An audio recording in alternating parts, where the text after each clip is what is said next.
ਇਕ ਓੰਕਾਰ ਸਤਨਾਮ ਕਰਤਾ ਪੁਰਖ ਨਿਰਭਉ ਨਿਰਵੈਰ ਅਕਾਲ ਮੂਰਤ ਅਜੂਨੀ ਸੈਭੰਗ ਗੁਰ ਪ੍ਰਸਾਦ। ਜਪ ਆਦਿ ਸਚ ਜੁਗਾਦਿ ਸਚ ਹੈ ਭੀ ਸਚ ਨਾਨਕ ਹੋਸੀ ਭੀ ਸਚ। ਗਿਆਨ ਧਿਆਨ ਕਿਛ ਕਰਮ ਨ ਜਾਣਾ ਸਾਰ ਨ ਜਾਣਾ ਤੇਰੀ। ਸਭ ਤੇ ਵੱਡਾ ਸਤਿਗੁਰੂ ਨਾਨਕ ਜਿਨ ਕਲ ਰਾਖੀ ਮੇਰੀ। ਡੰਡੌਤ ਬੰਧਨ ਅਨਕ ਬਾਰ ਸਰਬ ਕਲਾ ਸਮਰੱਥ ਡੋਲਨ ਤੇ ਰਾਖੋ ਪ੍ਰਭੂ ਨਾਨਕ ਦੇ ਕਰ ਹੱਥ। ਫਿਰਤ ਫਿਰਤ ਪ੍ਰਭ ਆਇਆ ਪਰਿਆ ਤਉ ਸਰਨਾਏ ਨਾਨਕ ਕੀ ਪ੍ਰਭ ਬੇਨਤੀ ਆਪਣੀ ਭਗਤੀ ਲਾਏ। ਸਤਨਾਮ ਵਾਹਿਗੁਰੂ ਸਤਨਾਮ ਵਾਹਿਗੁਰੂ। ਸਾਧ ਸੰਗਤ,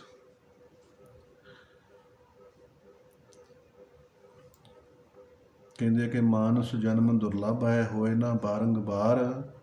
ਜਿਉ ਬਨ ਫਲ ਪਾਕੇ ਭੋਏ ਗਿਰੇ ਬਹੁਰ ਨ ਲਾਗੇ ਡਾਰ। ਗੁਰੂ ਜੀ ਉਪਦੇਸ਼ ਕਰਦੇ ਨੇ, ਮੰਨੇ ਸੁਰਤ ਹੋਵੇ ਮਨ ਬੁੱਧ ਮੰਨੇ ਸਗਲ ਭਵਨ ਕੀ ਸੁਧ। ਦੇਖੋ ਸਾਧ ਸੰਗਤ, ਮੰਨੇ ਦਾ ਮਤਲਬ ਹੁੰਦਾ ਮੰਨ ਲੈਣ ਤੋਂ। ਜਦੋਂ ਪਰਮਾਤਮਾ ਦਾ ਸੇਵਕ ਸਾਧਨਾ ਕਰਦਾ, ਪਰਮਾਤਮਾ ਦੀ ਪ੍ਰਾਪਤੀ ਹੁੰਦੀ ਹੈ, ਉਸ ਵੇਲੇ ਸੱਤਾ ਪਰਿਵਰਤਨ ਹੁੰਦਾ। ਉਸ ਨੂੰ ਜੀਵ ਬ੍ਰਹਮ ਦੀ ਏਕਤਾ ਕਹਿੰਦੇ ਆ। ਉਹ ਜਿਹੜਾ ਪਰਿਵਰਤਨ ਹੁੰਦਾ ਨਾ, ਉਸ ਨੂੰ ਜੀਵ ਬ੍ਰਹਮ ਦੀ ਏਕਤਾ ਕਹਿੰਦੇ ਆ। ਕਿਉਂਕਿ ਪਹਿਲੇ ਜੀਵ ਆਤਮਾ ਸੱਤਾਧਾਰੀ ਹੁੰਦੀ ਹੈ। ਪਰਮਾਤਮਾ ਦੇ ਪ੍ਰਕਾਸ਼ ਤੋਂ ਪਹਿਲੋਂ ਜੀਵ ਆਤਮਾ ਸੱਤਾਧਾਰੀ ਹੁੰਦੀ ਆ। ਇਸ ਲਈ ਅਗਿਆਨ ਭਰਮ ਵਸ ਸਭ ਕੁਝ ਉਲਟਾ ਸੀ। ਨਾ ਰਹਿਣ ਵਾਲੀ ਚੀਜ਼ ਰਹਿਣ ਵਾਲੀ ਸੀ, ਸੁੱਖ ਵਾਲੀ ਚੀਜ਼ ਦੁੱਖ ਭਾਸਦੀ ਸੀ।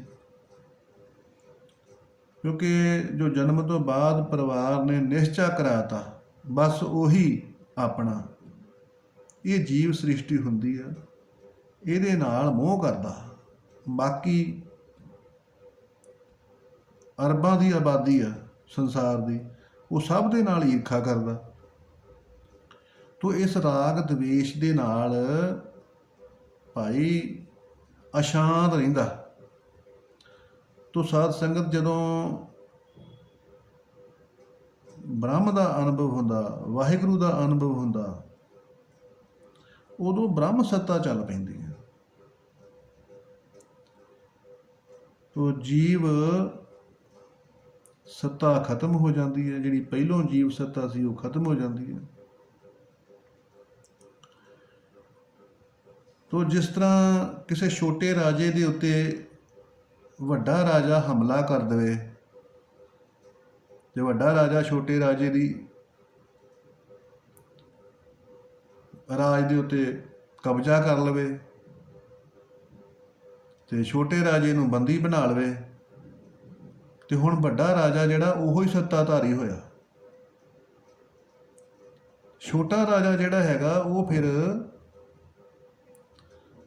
ਵੱਡੇ ਰਾਜੇ ਦੇ ਅਧੀਨ ਸੇਵਕ ਬਣ ਜਾਂਦਾ ਕਿ ਭਾਈ ਮੈਨੂੰ ਥੋੜ੍ਹੀ ਜਗੀਰ ਦੇ ਦੇ, ਮੇਰਾ ਜੀਵਨ ਨਿਰਵਾਹ ਹੁੰਦਾ ਰਵੇ, ਤੇ ਬਾਕੀ ਹੁਣ ਸੱਤਾ ਮੇਰੀ ਸਮਾਪਤ ਆ, ਹੁਣ ਸੱਤਾ ਤੇਰੀ ਚੱਲਣੀ ਆ।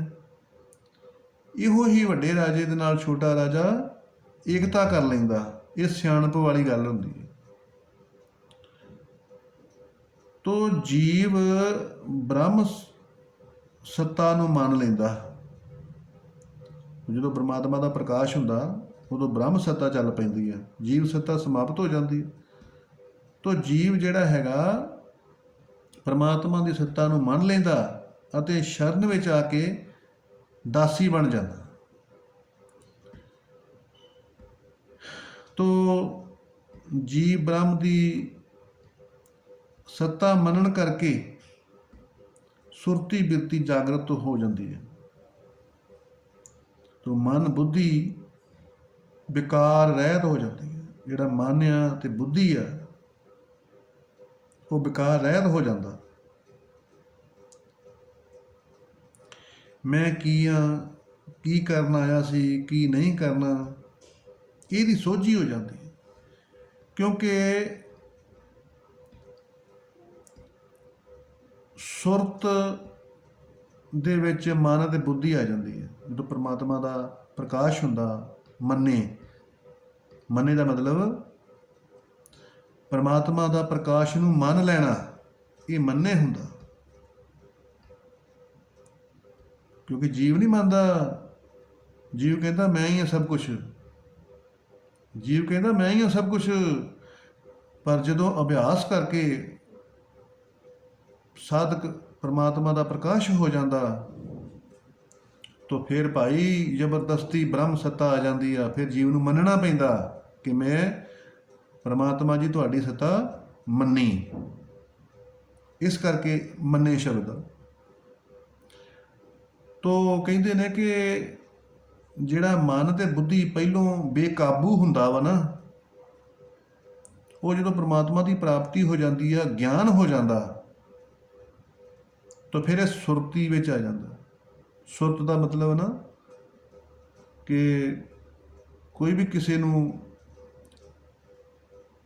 ਜਦੋਂ ਕੰਮ ਦੱਸਣਾ ਹੋਵੇ ਤੇ ਸਿਆਣੇ ਕਹਿ ਦਿੰਦੇ ਨੇ ਕਿ ਸੁਰਤ 'ਚ ਕਰੀ, ਭਾਵ ਸ਼ੁੱਧ ਹੋ ਕੇ, ਇਕਾਗਰ ਹੋ ਕੇ ਕਰੀ, ਸਾਵਧਾਨ ਹੋ ਕੇ ਕਰੀ। ਤੋ ਮਨ ਬੁੱਧੀ ਜਿਹੜੀ ਹੈਗੀ ਆ ਉਹ ਗਿਆਨ ਹੋਣ ਕਰਕੇ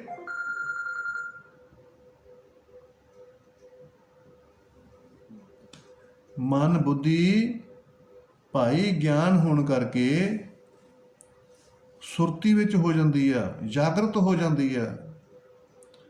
ਤੋ ਜਿੰਨੇ ਵੀ ਭ੍ਰਮ ਹੁੰਦੇ ਨੇ, ਦੇਖੋ ਭਾਈ ਗਿਆਨ ਕੀ ਆਈ ਆਂधी, ਸੰਸਾਰ ਸਮੁੰਦੇ ਤਾਰ ਗੋਬਿੰਦੇ ਰਾਖ ਲੈ ਬਾਪ ਬੀਠਲਾ। ਇਹ ਸੰਸਾਰ ਵਿਕਾਰ ਸੰਸੇ में ਤਰਿਓ ਬ੍ਰਹਮ ਗਿਆਨੀ।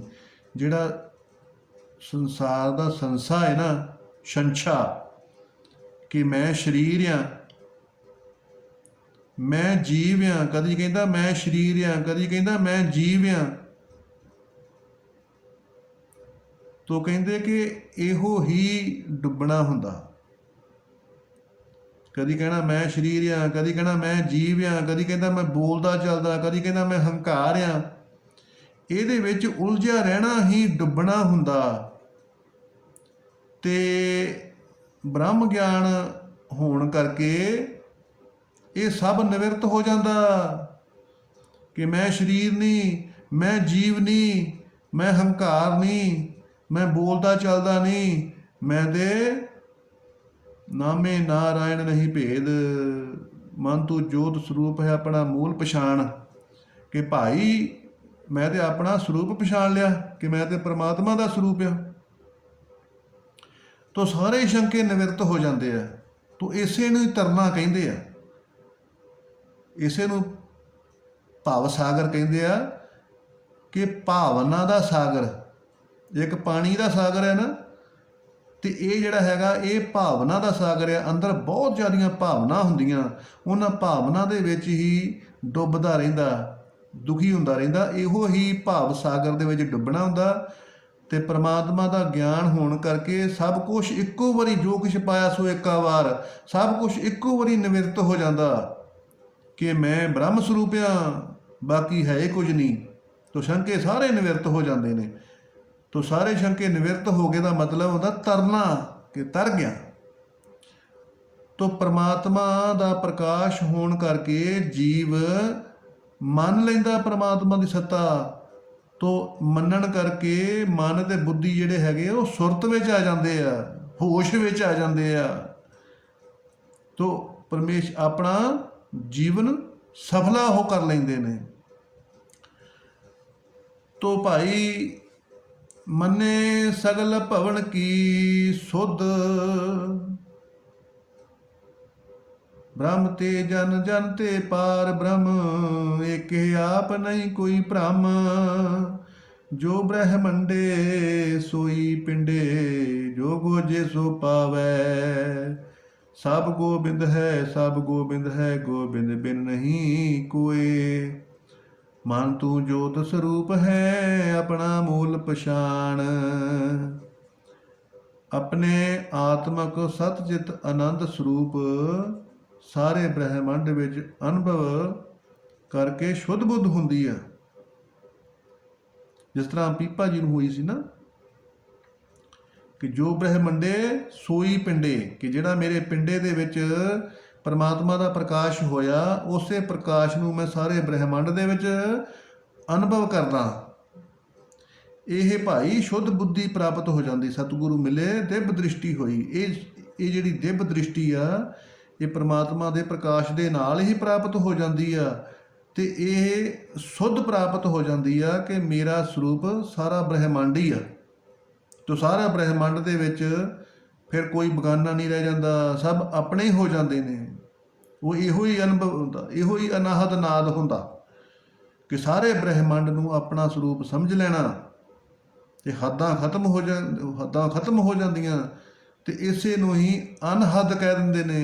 ਔਰ ਇਹਦਾ ਸੁੱਖ ਬਹੁਤ ਜ਼ਿਆਦਾ ਹੁੰਦਾ, ਕਿਉਂਕਿ ਜੀਵ ਮੈਂ ਮੇਰੀ ਦੇ ਵਿੱਚ ਰਾਗ ਦਵੇਸ਼ ਆਪਣੇ ਬਗਾਨੇ ਦੇ ਵਿੱਚ ਉਲਝਿਆ ਰਹਿੰਦਾ।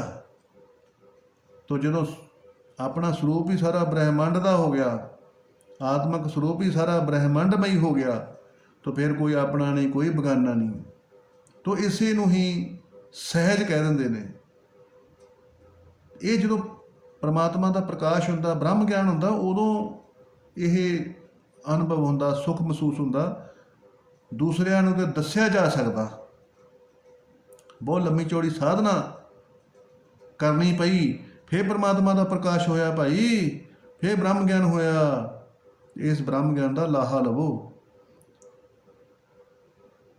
ਮੈਂ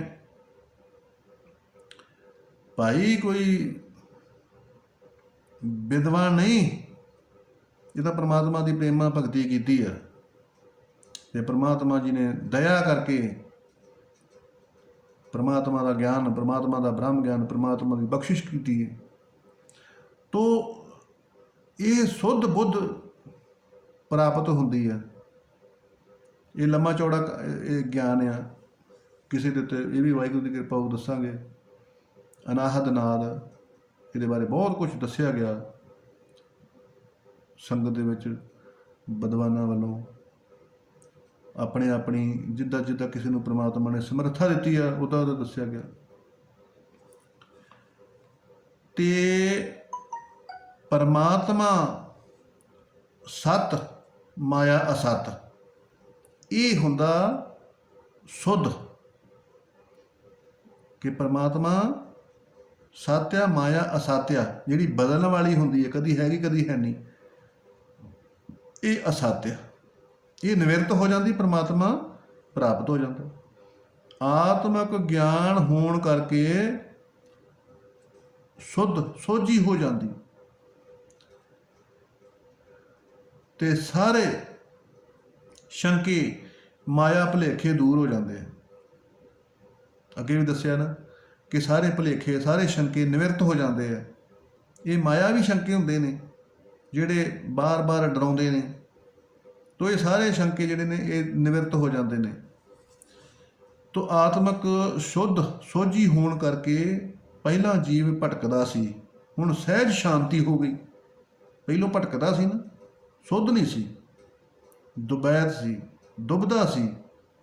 ਤੋ ਹੁਣ ਸੋਝੀ ਹੋ ਗਈ ਪਰਮਾਤਮਾ ਦੀ ਕਿ ਮੈਂ ਪਰਮਾਤਮਾ ਦਾ ਸਰੂਪ ਹਾਂ, ਸਾਰਾ ਬ੍ਰਹਿਮੰਡ ਮਈ ਆਤਮਾ। ਤੋ ਇਸ ਕਰਕੇ ਫਿਰ ਸ਼ੰਕਿਆਂ ਨੂੰ ਵਿਰਾਮ ਲੱਗ ਗਿਆ। ਤੋ ਸ਼ੰਕੇ ਸਮਾਪਤ ਹੋ ਗਏ, ਨਿਵਰਤ ਹੋ ਗਏ। ਆਪਣੇ ਆਪ ਹੀ ਬਿਰਤੀ ਸਹਿਜ ਹੋ ਜਾਂਦੀ ਹੈ ਨਾ, ਸਹਿਜ ਹੋ ਜਾਂਦੀ ਹੈ। ਤੋ ਸ਼ਾਂਤੀ ਆ ਜਾਂਦੀ ਹੈ, ਸੁੱਖ ਸ਼ਾਂਤੀ ਆ ਜਾਂਦੀ ਹੈ।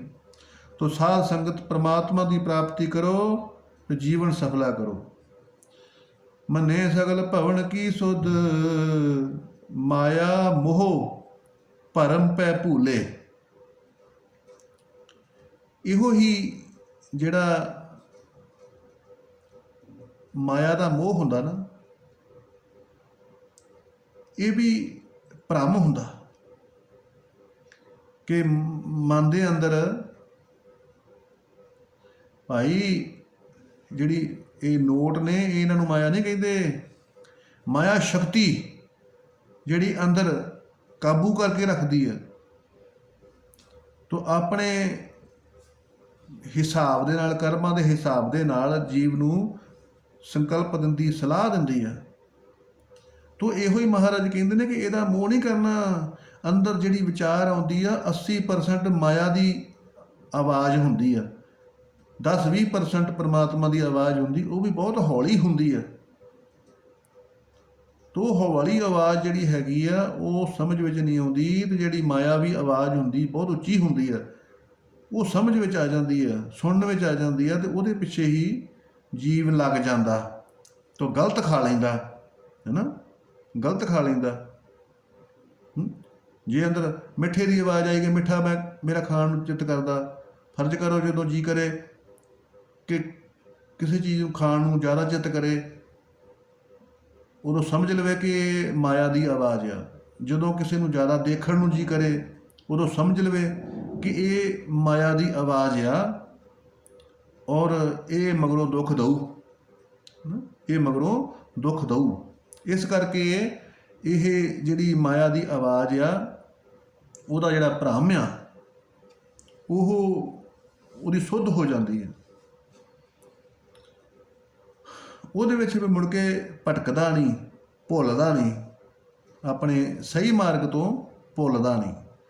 ਤੋ ਮੋਹ ਵਿਆਪੇ ਮਾਇਆ ਜਾਲ, ਇਸੇ ਕਰਕੇ ਹੀ ਉਹ ਮੋਹ ਵਿਆਪਦਾ ਤੇ ਮਾਇਆ ਜਾਲ ਪੈ ਜਾਂਦਾ ਨਾ। ਮਿੱਠਾ ਖਾਣ ਨੂੰ ਜੀ ਕੀਤਾ, ਮਿੱਠੇ ਨਾਲ ਮੋਹ ਪੈ ਗਿਆ, ਮਿੱਠਾ ਜ਼ਿਆਦਾ ਖਾਧਾ, ਮਠਿਆਈ ਜ਼ਿਆਦਾ ਖਾਧੀ, ਮੁੜ ਕੇ ਸ਼ੂਗਰ ਹੋ ਗਈ, ਦੁਖੀ ਹੋ ਗਿਆ। ਮਾਇਆ ਦਾ ਜਾਲ, ਮਾਇਆਵੀ ਸ਼ਕਤੀ ਦਾ ਜਾਲ ਪੈ ਗਿਆ ਨਾ। ਤੋ ਇਸ ਕਰਕੇ ਅੰਦਰਲੀ ਆਵਾਜ਼ ਨੂੰ ਪਛਾਣਨਾ ਚਾਹੀਦਾ ਕਿ ਭਾਈ ਇਹ ਮੇਰੇ ਫਾਇਦੇ ਦੀ ਆਵਾਜ਼ ਆ ਕਿ ਨੁਕਸਾਨ ਦੀ ਆਵਾਜ਼ ਆ। ਜੇ ਫਾਇਦੇ ਦੀ ਨੁਕਸਾਨ ਆ ਤੇ ਉਹ ਸ਼ਾਸਤਰ ਦੇ ਅਨੁਸਾਰ ਹੋਵੇਗੀ, ਤੇ ਜੇ ਸ਼ਾਸਤਰ ਦੇ ਅਨੁਸਾਰ ਆਵਾਜ਼ ਨਹੀਂ ਤੇ ਫਿਰ ਉਹ ਫਾਇਦੇ ਦੀ ਨਹੀਂ, ਫਿਰ ਉਹਦੇ ਤੇ ਅਮਲ ਨਹੀਂ ਕਰਨਾ ਚਾਹੀਦਾ। ਤੋ ਇਹ ਸੋਝੀ ਰੱਖਣੀ ਚਾਹੀਦੀ, ਇਹੋ ਸ਼ੁੱਧ ਹੁੰਦੀ ਹੈ ਭਾਈ, ਇਹੋ ਸ਼ੁੱਧ ਹੁੰਦੀ ਹੈ ਕਿ ਜਿਹੜੀ ਅੰਦਰ ਆਵਾਜ਼ ਆਉਂਦੀ ਆ ਉਹਦੀ ਸੋਝੀ ਰੱਖੇ ਵੀ ਇਹ ਸ਼ਾਸਤਰ ਦੇ ਅਨੁਸਾਰ ਆਵਾਜ਼ ਆ। ਜੇ ਆਵਾਜ਼ ਸ਼ਾਸਤਰ ਦੇ ਅਨੁਸਾਰ ਆ ਤਾਂ ਫਿਰ ਉਹਦੇ 'ਤੇ ਅਮਲ ਕਰੇ, ਤੇ ਜੇ ਸ਼ਾਸਤਰ ਦੇ ਅਨੁਸਾਰ ਨਹੀਂ ਆਵਾਜ਼, ਫਿਰ ਉਹਦੇ 'ਤੇ ਅਮਲ ਨਾ ਕਰੇ, ਫਿਰ ਉਹ ਮਾਇਆ ਦਾ ਜਾਲ ਆ, ਅੱਗੇ ਜਾ ਕੇ ਦੁੱਖ ਦਊ, ਅੱਗੇ ਜਾ ਕੇ ਨਰਕਾਂ 'ਚ ਪਾਊ, ਪਤਨ ਕਰੂਗਾ। ਤੋ ਭਾਈ ਮਾਇਆ ਮੋਹ ਦੇ ਪਿੱਛੇ ਨਹੀਂ ਲੱਗਣਾ। ਤੋ ਮਾਇਆਵੀ ਸ਼ਕਤੀ ਜੀਵ ਦੇ ਹਿਰਦੇ ਦੇ ਵਿੱਚ ਆਣ ਕੇ ਤੇ ਭਾਈ ਜੀਵ ਦਾ ਨੁਕਸਾਨ ਕਰਦੀ ਹੈ। ਤੋ ਇਸ ਕਰਕੇ ਪਰਮਾਤਮਾ ਦਾ ਪਿਆਰਾ ਜਿਹੜਾ ਹੈਗਾ, ਉਹ ਸਗਲ ਭਵਨ ਕੀ ਸੁੱਧ ਉਹਨੂੰ ਹੋ ਜਾਂਦੀ ਹੈ। ਤੋ ਸ਼ੁੱਧੀ ਬੁੱਧੀ ਨੂੰ ਆਪਣੀ ਨੂੰ ਬਲਵਾਨ ਰੱਖੋ। ਜੋ ਵੀ ਦੇਖਣਾ, ਜੋ ਵੀ ਬੋਲਣਾ, ਸ਼ੁੱਧ ਬੁੱਧ ਦੇ ਨਾਲ ਬੋਲੋ, ਸ਼ੁੱਧ ਬੁੱਧ ਦੇ ਨਾਲ ਖਾਵੋ, ਤੇ ਭਾਈ ਪਰਉਪਕਾਰ ਕਰੋ, ਸੇਵਾ ਕਰੋ, ਸਿਮਰਨ ਕਰੋ, ਤੇ ਆਪਣਾ ਜੀਵਨ ਸਫਲਾ ਕਰੋ।